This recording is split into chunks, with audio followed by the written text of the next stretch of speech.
Ini penting sekali pendengar Trijaya, segala persiapan apapun yang baik untuk mendukung pelaksanaan PON Papua, terutama masalah keamanan.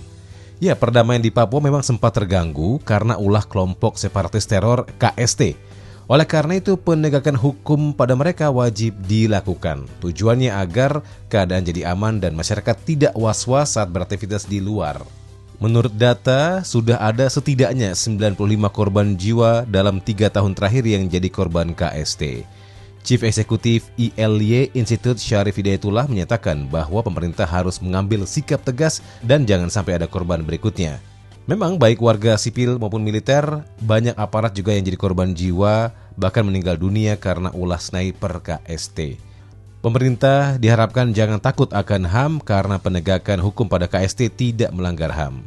Bahkan pihak Institut Syarif Hidayatullah menyatakan heran mengapa sampai ada LSM kebanyakan dari luar negeri yang mempermasalahkan HAM. Penyebabnya karena justru KST yang melanggar hak asasi orang lain. Dan mereka menembaki sipil dan aparat sehingga menjadi korban. Misalnya pada kasus saat murid tertangkap karena ketahuan masuk senjata api ke KST, maka ia terancam hukuman maksimal 5 tahun penjara. Juga bisa terkena undang-undang terorisme karena terbukti mendukung KST yang notabene kelompok teroris. Lalu anggota KST seperti Sabius Walker yang ketahuan membakar sekolah dapat kena ancaman hukuman 2 tahun 8 bulan penjara.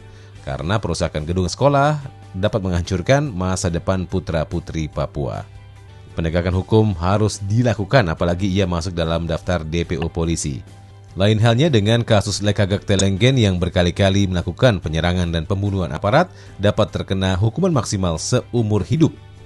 Penegakan hukum harus dilakukan dengan tegas, bahkan Presiden sendiri sudah menyetujui bahwa aparat boleh melakukan tindakan tegas terukur kepada anggota KST.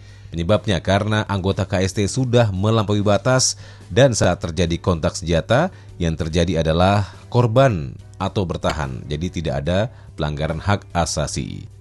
Aparat sejauh ini berusaha menegakkan hukum di Papua agar keamanan tercipta dan dapat melaksanakan berbagai kegiatan, termasuk PON ke-20. Penegakan hukum terhadap KST di Papua dimaksudkan agar rakyat di Bumi Cendrawasih dapat merasakan perdamaian dan tidak berada dalam ketakutan akan kelompok separatis. Maka ketika ada penambahan jumlah prajurit, jangan disamakan dengan daerah operasi militer seperti di Aceh dulu. Karena ini adalah upaya untuk mengamankan masyarakat di Bumi Cendrawasih.